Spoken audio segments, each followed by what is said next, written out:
अगर तुम भी उसके लिए सारी चीजें फिक्स करते हो, रिलेशनशिप में कोई भी ड्रामा हो, उसका मूड हो, इमोशंस हो, या तो फिर उसकी फैमिली में कोई भी प्रॉब्लम हो चल रही हो एंड तुम ही उसके लिए फिक्स करते हो, तो आज से ही ये सारी चीजें करना बंद कर दो। क्योंकि ऐसा हो सकता है कि ये सारी चीजें वो जानबूझ के कर रही है एंड वो तुम्हें अपने जाल में फंसाना चाहती है एंड वो ऐसे ऐसे वादे तुम्हारे पास से लेना चाहती है ताकि फिर तुम्हें बाद में जाके ब्लैकमेल कर सके एंड तुम्हें बता सके कि मैंने तुम्हें बोला था एंड तुमने मुझे प्रॉमिस किया था एंड तो तुम वो चीज नहीं करोगे क्या, तुम अपना वादा ब्रेक कर दोगे क्या। ऐसे ही तुम्हें वो जाल में फंसा रही है। ऐसा हो सकता है कि तुम्हारी बंदी एक नार्सिसिस्टिक बंदी हो एंड आज का ये वीडियो देखने के बाद तुम्हें ये सारी चीजें पता चल जाएगी कि वो कैसे बंदों को अपने जाल में फंसाती है, कौन से मैन को वो फंसाती है। फिर हम 3 स्टेजेस की बात करेंगे कि वो 3 स्टेप्स में तुम्हें फंसाने की कोशिश करेगी। तो अगर तुम ये चाहते हो कि ये सिचुएशन कभी भी तुम्हारे साथ ना हो तो ये वीडियो को ध्यान से देखना एंड ऐसी बंदी से सावधान रहना, सतर्क रहना, क्योंकि दुनिया बहुत खराब है यार। एंड अगर तुमने अभी भी मेरा कोर्स चेकआउट नहीं किया तो चेकआउट करो, कैसे तुम उस बंदी को डेट पे ले जा सकते हो, टेक्स्ट के थ्रू कैसे तुम उसको बाहर डेट पे ले जाओगे एंड वहां पे क्या क्या चीजें करनी है, A to Z चीज बताई हुई है। टोटल 32 लेसन है एंड 4.5 घंटे से भी ज्यादा का कोर्स है। तो चेकआउट करो एंड तुम फाइनली उस बंदी को डेट पे ले जा पाओगे। एंड अगर तुम्हारे जीवन में ज्यादा ही परेशानी चल रही है, तुम मेरे साथ 1-on-1 कॉल पे बात करना चाहते हो तो चेकआउट कर लो, लिंक तुम्हें डिस्क्रिप्शन में मिल जाएगी। इंट्रो की बात कर लेते हैं। She loves you then breaks you. वो पहले तो तुम्हें बहुत ज्यादा प्यार करेगी एंड फिर उतनी ही जल्दी तुम्हें तोड़ती जाएगी।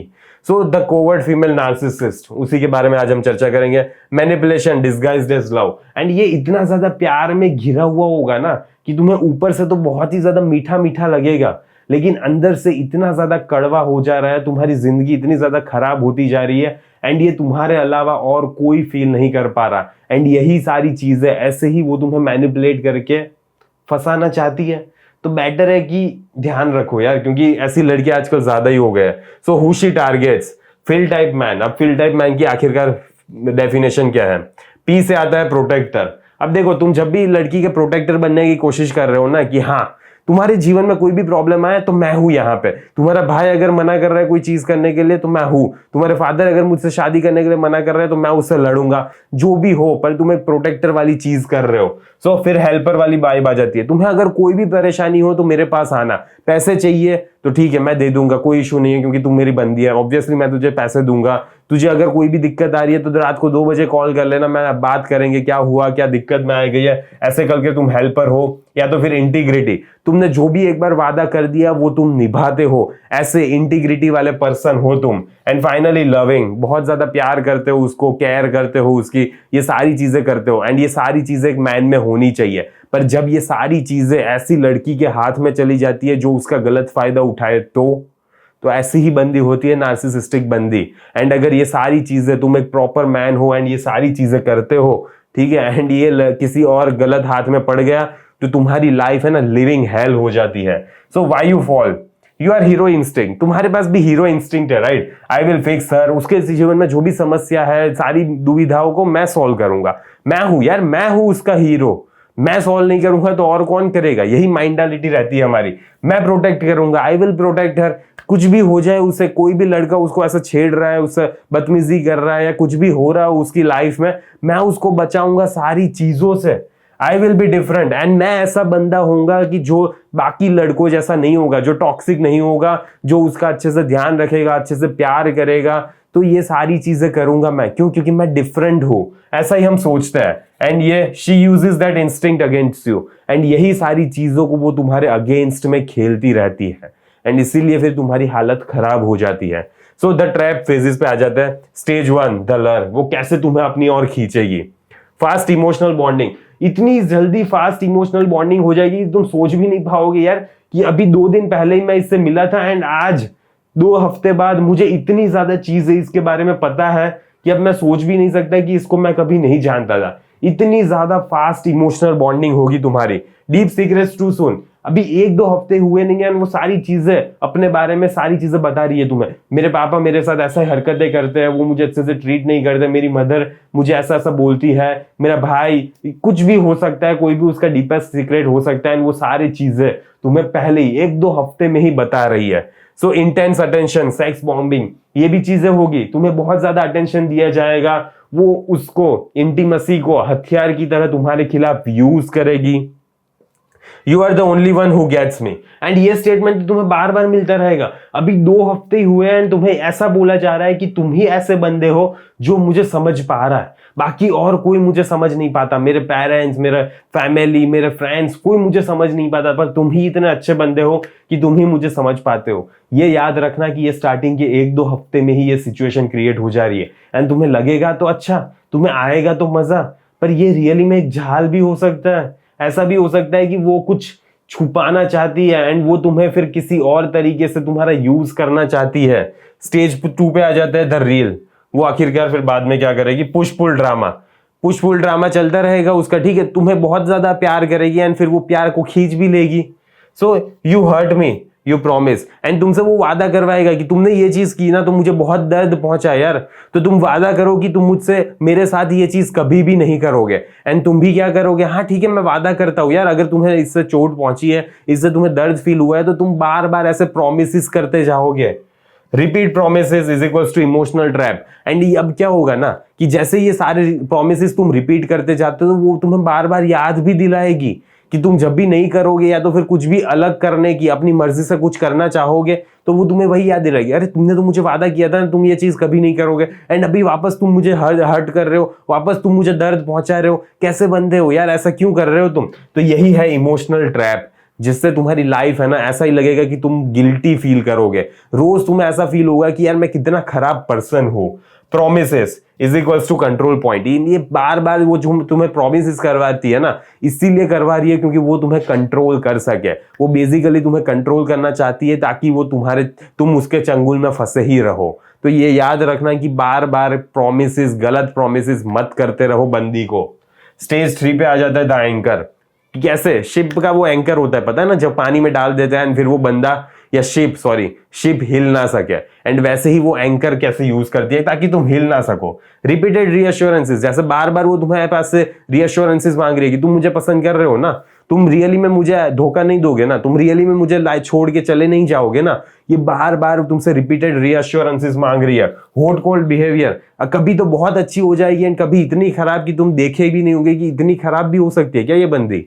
एंड बिल्ड, तुम्हें जोड़ेगी, तुम्हें अच्छे से जोड़ के रखेगी, एंड तुम्हें कोई भी दिक्कत आएगी तो वो तुम्हें अच्छे से ट्रीट करेगी, लेकिन फिर बाद में दूसरे पल में तुम्हें ब्रेक कर देगी, फिर वापस तुम्हें बिल्ड करेगी, फिर वापस तुम्हें ब्रेक करेगी। तो यही साइकिल कंटिन्यू रिपीट मोड पे चलती रहेगी। आइसोलेशन फ्रॉम फैमिली फ्रेंड्स, तुम अपने फैमिली से अपने आप को बहुत दूर पाओगे। तुम्हारे फ्रेंड्स को वो पहले ही प्रॉमिस करवा चुकी होगी, यार तुम्हारे फ्रेंड्स के साथ है ना मुझे ऐसा फील होता है कि तुम मुझे छोड़ के चले जाओगे, तो वादा करो कि तुम अपने फ्रेंड्स को इतना टाइम नहीं दोगे, इतना ज्यादा कॉल पे बात नहीं करोगे, इतना ज्यादा मिलने नहीं जाओगे, एंड तुम देखोगे कि थोड़े ही टाइम में तुम अपने फ्रेंड्स से एंड फैमिली से बहुत ही ज्यादा दूर हो गए हो। क्यों? क्योंकि वो तुम्हें आइसोलेट रखना चाहती है यार, वो तुम्हें खुद के लिए यूज करना चाहती है। वो ये नहीं चाहती कि तुम किसी और से मिलो। क्यों? अगर तुम किसी और से मिलोगे तो तुम्हें उसका रियल नेचर पता चल जाएगा, एंड वो ये नहीं चाहती कि तुम्हें उसका रियल नेचर पता चले।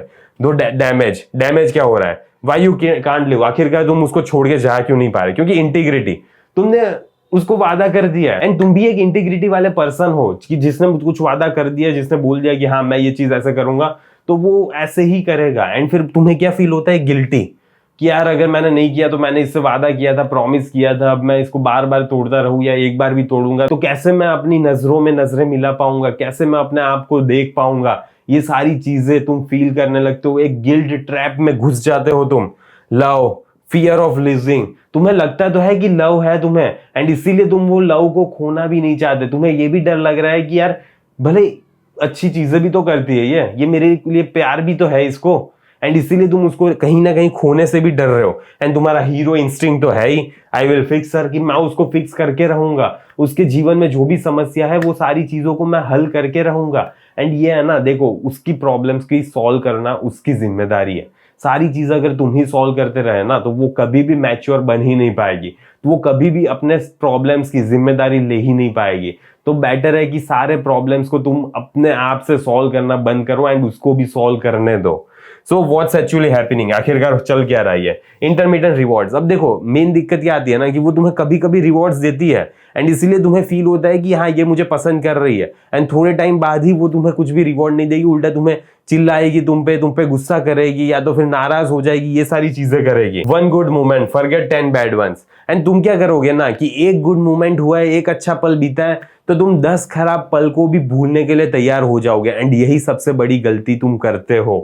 So emotional addiction, and basically तुम उससे इमोशनली एडिक्ट हो जाते हो। तुम्हें ऐसा लगने लग रहा है कि तुम्हें रियली में अब उसकी जरूरत है, तुम रियली में अधूरे हो उसके बिना। एंड यही उसकी चाल थी पूरी, जो तुम्हारी हालत खराब करने वाली है। तो बेटर है कि देखो यार, you are hooked to the highs, and तुम जो भी है उसको तुम्हें थोड़े टाइम के लिए वो बहुत ज्यादा हाई फील करवाती है ना, अच्छा फील करवाती है ना, तुम वो कभी ना कभी उस चीज को चेज करने के लिए पीछे भागने लगते हो। कि तुम्हें ऐसा लगता है कि कभी ना कभी तो मुझे बहुत ज्यादा अच्छा फील होगा, एंड कभी ना कभी फील होगा, तो इसके लिए मैं इसके साथ ही रहता हूं, क्योंकि भले अभी तो खराब चल रहा है लेकिन थोड़े टाइम बाद मैं वापस अच्छा फील करने लगूंगा। एंड यही गलती करते हो यार तुम। रियलाइजेशन मूवमेंट, आखिरकार तुम्हें सब पता कैसे चलेगा कि तुम्हारी जिंदगी अब बर्बाद हो रही है। I am not saving her, I am losing my self. जब तुम्हें ये रियलाइजेशन हिट करेगा कि मैं उसको बचा रहा ही नहीं हूं, उल्टा मैं अपने आप को खोता जा रहा हूं। I am losing my self यार। मुझे पता ही नहीं है कि मैं अब कैसा पर्सन बन गया हूं। मैं पहले कैसा था, एकदम इमोशनली कंट्रोल्ड, स्टेबल, एंड आज मुझे समझ ही नहीं आ रहा है कि मैं क्यों इतना रोता रहता हूं, क्यों मैं इतना गुस्से में रहता हूं, क्या चल रहा है मेरी लाइफ में, ये सारी चीजें मैं समझ ही नहीं पा रहा। एंड इसी वजह से तुम्हें ये रियलाइजेशन हिट करेगा कि मैं अपने आप को खो चुका हूं। This isn't love, it's control. And जब तुम रियलाइज करोगे कि ये प्यार है ही नहीं यार, ये तो कंट्रोल है, ये मुझे कंप्लीटली कंट्रोल करना चाहती है, उसके इशारों पे नचाना चाहती है।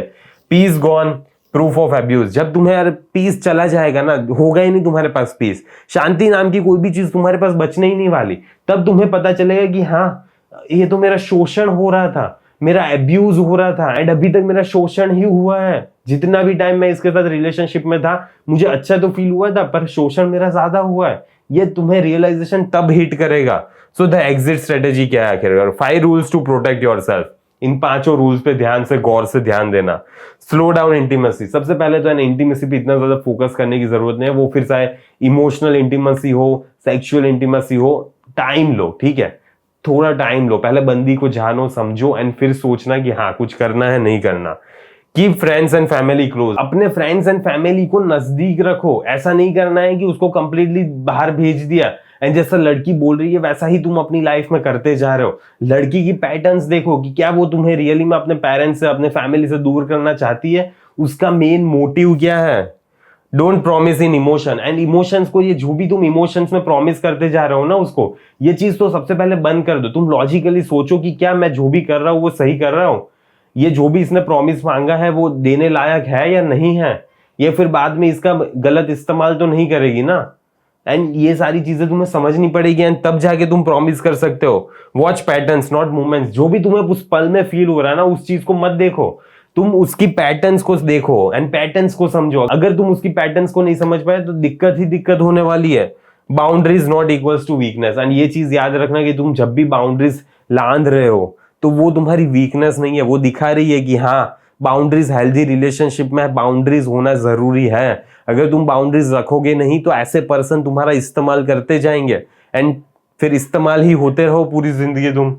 If you are already trapped तो क्या करना है? Document everything. सबसे पहले तो सारी चीजें डॉक्यूमेंट करना स्टार्ट कर दो। Reconnect with trusted people. जो भी ट्रस्टेड पीपल है, तुम्हारा फ्रेंड, लॉयर, या तो फिर ऐसा कोई भी पर्सन है, फैमिली मेंबर है, तो उसके साथ सारी चीजें शेयर करो।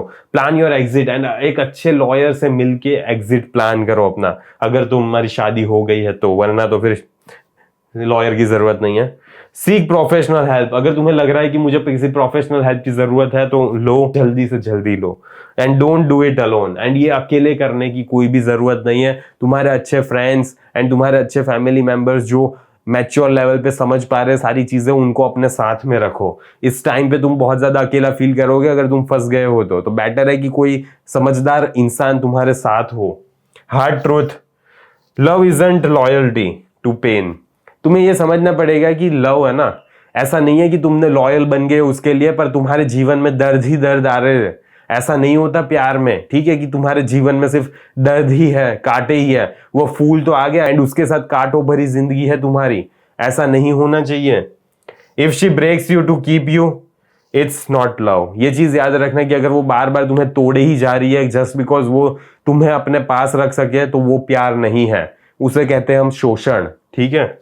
सो walk away, rebuild peace not chaos, and walk away कर लो यार। तुम्हें पीस को वापस रीएस्टेब्लिश करना है, एंड ये केओस भरी जिंदगी है ना, इससे बाहर निकलो। ये दूर दूर तक अब तुम्हारी लाइफ में नहीं आनी चाहिए। ऑलरेडी बहुत सहन कर लिया तुमने, अब और भी सारी चीजें सहन करने की कोई जरूरत नहीं है। एंड एक अच्छी हेल्दी पर्सन को अपनी लाइफ में लाओ। एंड मुझे आशा है कि अगर तुम्हारी लाइफ में ऐसा कोई पर्सन है तो तुम अपना एक्शंस चेंज करोगे एंड समझोगे कि ऐसा पर्सन तुम्हारे लिए हेल्दी नहीं है, ठीक है। तो चेंज करो एंड ऐसे पर्सन की लाइफ में से एग्जिट हो जाओ एंड दूसरे किसी हेल्दी पर्सन को जानो, समझने की कोशिश करो। तो आज के वीडियो को यहीं समाप्त करते हैं, जल्दी मिलेंगे अगले वीडियो में। अंटिल देन बाय बाय, सी या।